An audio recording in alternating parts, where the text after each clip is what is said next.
প্রতিদিন সকালে ঘুম থেকে উঠলেই শুরু হয়ে যায় রান্নাবান্নার চিন্তা। আর অন্যদিকে আছে আমাদের বাঙালিদের ৩ বেলা ৩ রকম খাওয়া হলে যেন বেশি ভালো হয়। রান্নাবান্না আর খাওয়া দাওয়ার চিন্তা আমাদের মতো অন্য কোনো জাতি এত বেশি করে কিনা তা জানি না, তবে আমরা বাঙালিরা কিন্তু খাওয়া দাওয়ায় সেরা। যেমন সকালে ঘুম থেকে উঠলেই চিন্তা করে ফেলি চট করে যে আজকে সকালে কি রান্না হবে।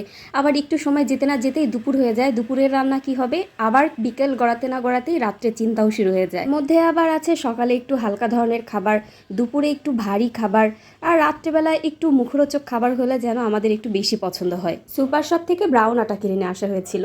ব্রাউন আটা যেহেতু একটু বেশি স্বাস্থ্যকর, ব্রাউন আটাটা খেলে আমার কাছে একটু বেশি ভালো লাগে।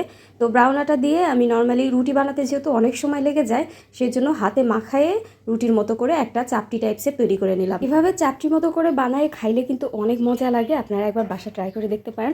আর আমি জানি যে এই খাবারটা সবাই পছন্দ করে, কারণ আমাদের গ্রামে, বিশেষ করে গ্রামের দিকে যারা থাকে তারা কিন্তু এই খাবারটা অনেক খায়। আর শহরেও এখন খাওয়া হয়, যেহেতু সবাই অনেক ব্যস্ত থাকে, রুটি বানাতে অনেক সময়ও লাগে সেই জন্য। আর সবচেয়ে মজার বিষয় হলো এই খাবারটা বানাতে যে খুব বেশি তেল লাগে তা কিন্তু না।